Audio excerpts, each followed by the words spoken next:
اسی کے لیے اللہ نے وعدہ کیا ہے کہ میں خود اس کی حفاظت کروں گا۔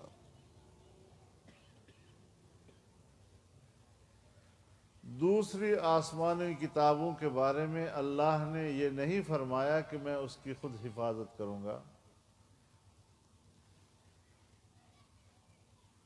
اور چنانچہ آج 1500 سال پورے ہو رہے ہیں کہ قرآن کریم کا ایک ایک حرف، اس کا ایک ایک زبر زیر اسی طرح محفوظ ہے جس طرح کہ اللہ رب العزت نے جناب رسول اللہ صلی اللہ علیہ وسلم کو عطا کیا تھا۔ حالانکہ ہماری اسلامی تاریخ میں بڑے بڑے انقلابات آئے، بغاوتیں ہوئیں، شہر کے شہر اجڑ گئے، لائبریریاں تہس نہس ہو گئیں، کتب خانے جل گئے، اور بظاہر یوں لگا کہ دین اسلام کے جو منابع ہیں وہ شاید اب امت کے پاس نہیں رہے۔ اگلی نسلیں کیا کریں گی؟ لیکن اس تمام تر کشمکش کے باوجود اللہ کی کتاب بھی زندہ ہے، محفوظ ہے، اور جناب رسول اللہ صلی اللہ علیہ وسلم کی تعلیمات احادیث شریفہ کی صورت میں اسی طرح موجود ہے۔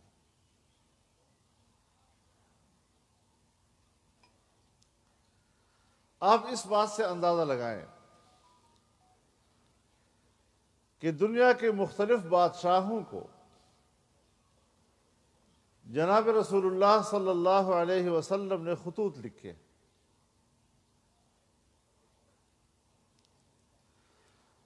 اب ان خطوط کی روایت صحابہ کرام نے بھی کی، حفاظ حدیث نے بھی کی،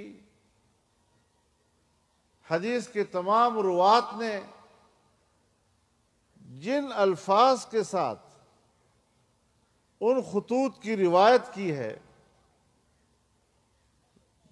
طویل زمانہ گزرنے کے بعد جب کتابی ذخائر میں ان خطوط کا اصل مل گیا، کہیں بادشاہوں کے کتب خانوں میں مل گیا، کبھی کہیں مل گیا، اور اب ان روایتوں کے ساتھ اس کو برابر کیا گیا، تو ایک لفظ بھی آگے پیچھے نہیں تھا۔ کس طرح حفاظت کی ہے ان لوگوں نے ان احادیث کی، اور اللہ کی طرف سے اسی حفاظت کا نتیجہ ہے کہ وہ چیز محفوظ آج اس دور میں ہماری اس نسل کے پاس موجود ہے۔ تو آپ اس لحاظ سے خوش قسمت ہیں کہ جب اللہ رب العزت اپنے دین کی حفاظت کرتا ہے، قرآن و حدیث کے اور اس کے علوم کی حفاظت کرتا ہے، تو ظاہری اسباب ان طلباء اور اساتذہ کی صورت میں ہمارے سامنے موجود ہوتے ہیں۔ کتنی بڑی خوش قسمتی ہے کہ اللہ نے چن لیا ہے کچھ لوگوں کو اس کی دین کی حفاظت کے لیے، اس کے قرآن کی حفاظت کے لیے، ان کے احادیث کی حفاظت کے لیے، ورنہ دنیا تو ان علوم کے درپے ہے۔ 1857 کا جب وقوع ہوا بر صغیر میں، انگریز نے سمجھا کہ ہم فاتح ہیں،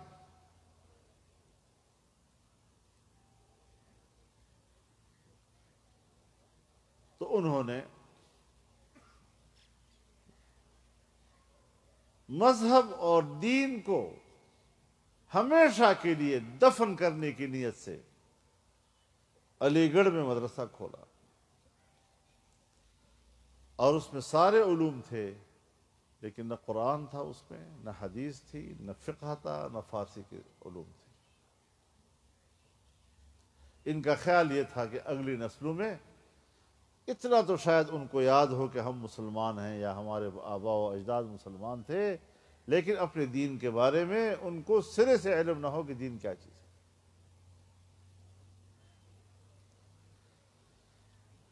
اللہ تعالیٰ کروٹ کروٹ کروڑوں رحمت نازل فرمائے ہمارے اکابرین پر کہ انہوں نے بے سر و سامانی کے عالم میں اور اس راستے کے شکستہ پا مسافر کی طرح حوصلہ نہیں ہارا، اور ایک مسجد کے ایک درخت کے سائے میں بیٹھے۔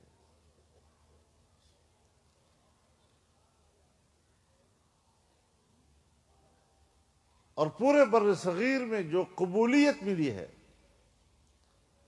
انگریز کے دیے ہوئے نصاب تعلیم کو وہ قبولیت نہیں ملی ہے جو اس دینی مدرسے کو گلی گلی، کوچے کوچے، گاؤں گاؤں، محلے محلے اور مسجد مسجد میں اس کو پذیرائی ملی۔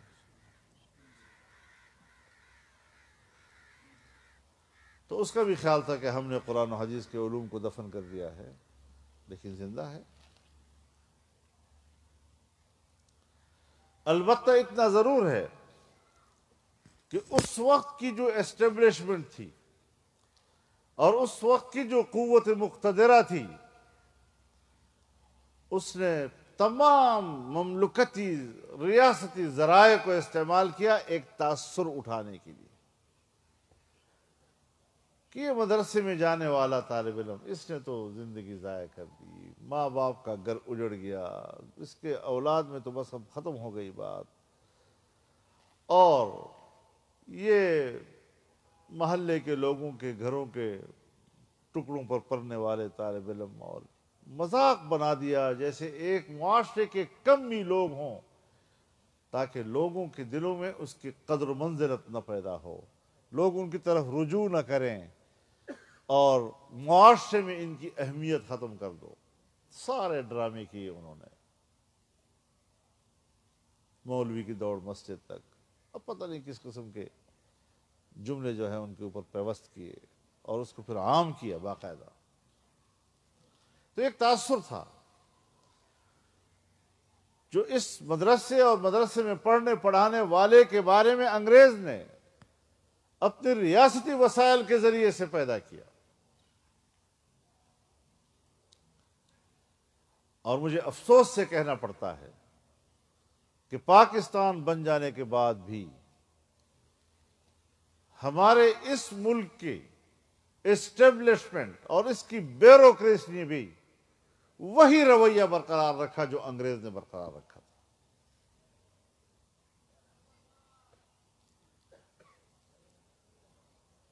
لیکن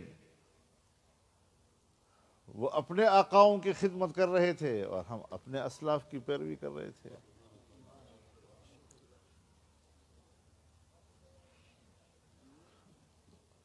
آج امریکہ اور مغرب نے ایک نیا انداز اختیار کر لیا ہے۔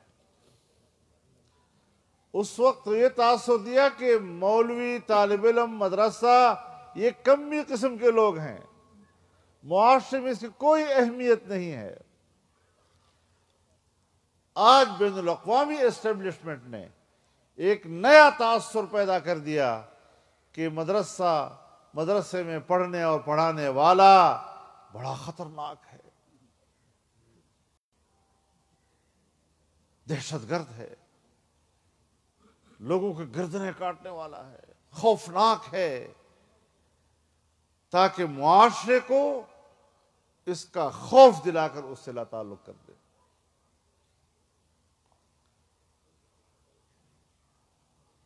اور آپ نہیں جانتے کہ پاکستان میں کس حکمت کے ساتھ ہم نے گزشتہ 15-20 سال گزارے ہیں، اللہ رب العزت نے حفاظت کرنی ہوتی ہے، یہ تاثر بھی زائل ہو گیا۔ ایک بیانیہ تھا 2001 کے بعد، دہشت گردی کے خلاف جنگ، شدت پسندی کے خلاف جنگ، انتہا پسندی کے خلاف جنگ، اور دنیا پر ایک تصور سوار کر دیا انہوں نے، اور ایک تاثر مدرسے کے بارے میں اٹھا لیا انہوں نے جو خلاف حقیقت چیزیں ہوں، محض تصوراتی ہوں، زمینی حقائق نہ ہوں۔ آپ دماغوں پر تو اس تصور کو مسلط کر سکتے ہیں، لیکن آپ دلوں میں اس کو نہیں اتار سکتے۔ آج میں اگر امریکہ سے پوچھوں کہ اسی افغان طالب کے ساتھ معاہدہ کر کے تم نے اپنے پورے بیانیے کی نفی نہیں کر دی ہے، اور امریکہ تو بہت دور کی چیز ہے، اسی کی پیروی ہم نے کی۔ آج میں اپنے اسٹیبلشمنٹ کو کہنا چاہتا ہوں کہ اب تم کس منہ سے مدرسے کو دہشت گردی کا مرکز کہو گے؟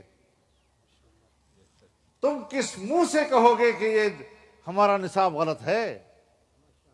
تم کس منہ سے کہو گے کہ اس مدرسے میں جو پڑھایا جاتا ہے وہ شاید سوسائٹی کے لیے مناسب نہیں ہے؟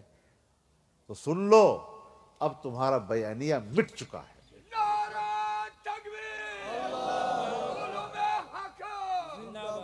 اب اپنے گھروں میں آرام سے بیٹھ جاؤ، ہمیں اپنا کام کرنے دو، ہماری تعلیم کو ڈسٹرب مت کرو، ہم تم سے اچھے پڑھے لکھے لوگ ہیں۔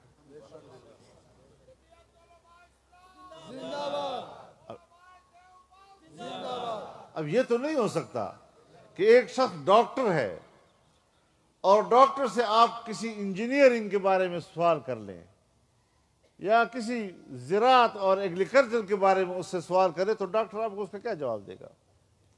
تو جب وہ جواب نہیں دے سکتا تو آپ اس کو پڑھ کہیں گے؟ یا انجینئر سے آپ بات کریں اور آپ کہیں کہ جی فلانا مریض اور فلانی دوا کیسی ہے، اور وہ آپ کو جواب نہ دے سکے، تو پھر آپ اس کو انپڑھ کہیں گے؟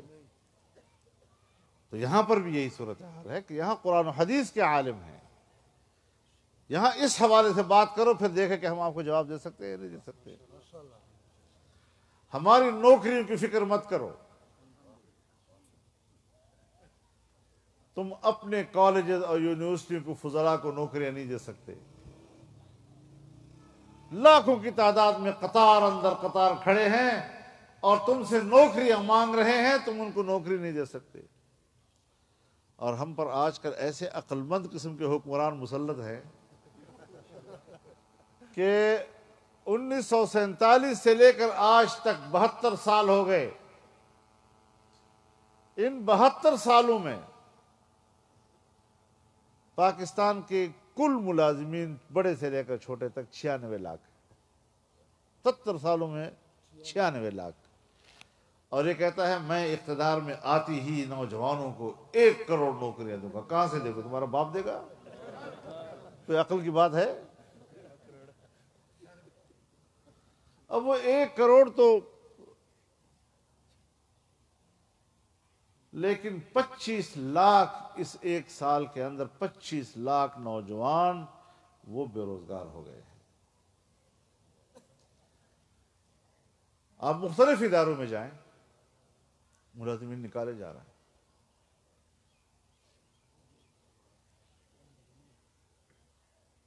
کارخانے لوگ بند کر رہے ہیں، پیسہ باہر بھیج رہے ہیں،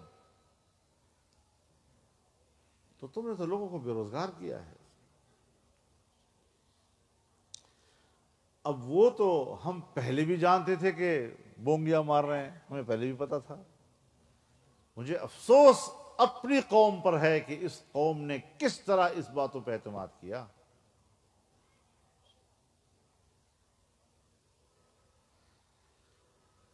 تو یہ ایک سلسلہ ہے جو چل رہا ہے،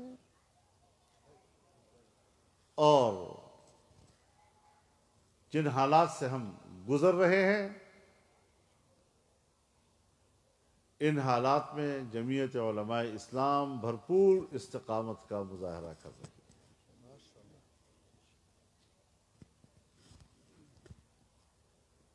لیکن ایک بات ذہن میں رکھیں کہ ایک بیماری ہمارے ملک کے اسٹیبلشمنٹ کے اندر سے نہیں گئی، اور وہ ہے لڑاؤ اور حکومت کرو، قوم کو تقسیم کرنا، جماعتوں کو تقسیم کرنا،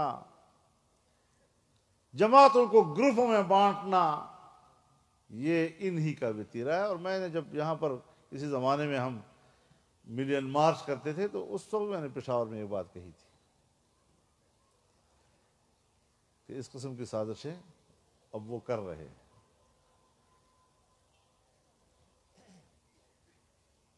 لیکن انشاءاللہ العزیز جمعیت علماء اسلام کی صفوں میں ایسی کوشش جو پہلے ناکام ہوئی ہیں انشاءاللہ اب بھی ناکام ہوئی۔ انشاءاللہ جمعیت اس ایک صف کا نام ہے، جمعیت ایک آواز کا نام ہے، جمعیت ایک قوت کا نام ہے۔ اور ایسے واقعے آ جاتے ہیں تاریخ میں۔ تو ہمارے ایک بزرگ ہیں، بڑے عالم دین ہیں، مجھے ایک دفعہ کہا آپ پریشان نہ ہوں، یہ کام قدرت کی طرف سے ہوتے ہیں، یہ عمل تطہیر ہے۔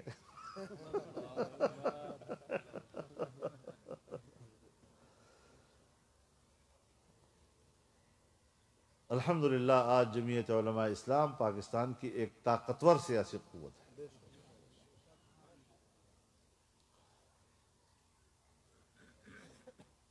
ہمارے مدارس نے جو معاشرے کو لوگ دیے ہیں،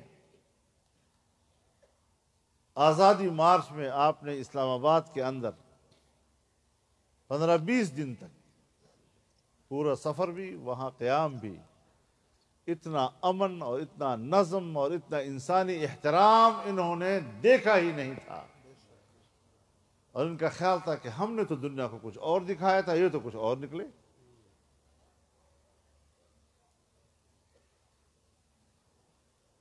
تو ان کا سارا بیانیہ ناکام ہو چکا ہے۔ اور انشاءاللہ جماعت کے اندر اس قسم کی صورتحال پیدا کرنا منہ کی کھائیں گے انشاءاللہ۔ تو اس صورتحال کے بارے میں بھی جماعت الحمدللہ ایک صف ہے، ایک قوت ہے، ایک آواز ہے، اور پوری قوم کی آواز بنی ہے۔ ہر شخص اپنی سیاسی بقا کے لیے یہ ضروری سمجھ رہا تھا کہ وہ آپ کے کنٹینر پہ آ کے کھڑا ہو۔ اور انشاءاللہ العزیز یہ سفر ہمارا جاری ہے، اس میں تزلزل نہیں آیا، باہمی اعتماد برقرار ہے، اور یہ اعتماد انشاءاللہ آگے بڑھے گا۔ بڑے مشکل دور سے ہم گزر رہے ہیں، اس میں کوئی شک نہیں ہے، لیکن ہم نے بڑے سوچ سمجھ کر قدم اٹھانے ہیں۔ اور آپ تو علماء کرام ہیں، الحمدللہ، اللہ تعالیٰ آپ کے علم کو قبول فرمائے۔ ہمارے استاد ہمیں بتاتے ہیں کہ ایک ہے علم، علم تو اشیاء پر نفس ادراک کا نام ہے۔ ایک مسئلہ آپ کو معلوم ہو گیا، بس یہ علم ہے، لیکن اس علم کے پیچھے جو اس مسئلے کے پیچھے جو علت ہے، جب وہ علت معلوم ہو جائے تو یہ فقہ ہے۔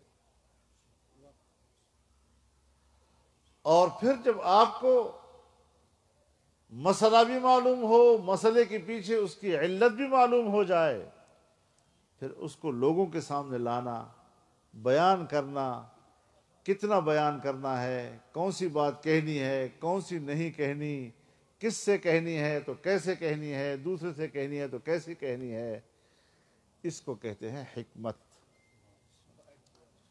تو علم بھی آ جائے، فقہ بھی آ جائے اور حکمت سے بھی آگاہ ہو جائیں، تب آپ کہلائیں گے عالم ربانی۔ تو رب العزت ہمارے ان جہود کو، ہماری ان کوششوں کو برابر ثابت فرمائے، اور اس سفر کو اللہ رب العزت ہمیشہ ہمیشہ جاری و ساری رکھے، اور اپنی منزل تک اللہ تعالی ہمیں کامیابی کے ساتھ پہنچائے۔ بہرحال جد و جہد ہماری ذمہ داری ہے، نتیجہ اللہ کے ہاتھ میں ہے۔ اس پہ پریشان ہونے کی ضرورت نہیں ہے کہ ہم نے اتنا کچھ کیا اور ہاتھ کچھ نہیں آیا۔ تو یہ نتائج اللہ کے ہاتھ میں ہوتے ہیں، وہ کب آپ کو نتیجہ مہیا کرتا ہے، کب نہیں کرتا، یہ اس کی مرضی ہے۔ لیکن اپنی استطاعت کے دائرے میں رہتے ہوئے محنت اور جدوجہد کرنا، یہ ہماری ذمہ داری ہے۔ نتیجہ اگر نہیں ہاتھ آیا، قیامت کے دن آپ سے یہ نہیں پوچھا جائے گا، لیکن باطل کے مقابلے میں آپ نے آواز بلند کی یا نہیں، یہ تو پوچھا جائے گا۔ تو رب العزت ہمیں اس حق جماعت کے ساتھ وابستہ رہنے کی توفیق عطا فرمائے اور استقامت نصیب فرمائے، اور باہمی اعتماد اللہ ہمارے صفوں کو نصیب فرمائے۔ میں ایک بار پھر حضرت شیخ کا استقبال کرتا ہوں، انہیں خوش آمدید کہتا ہوں، اور ان سے درخواست کرتا ہوں کہ وہ ہمارے طلباء کو صحیح بخاری کی آخری حدیث کا درس دیں۔ وآخر دعوانا الحمدللہ رب العالمین۔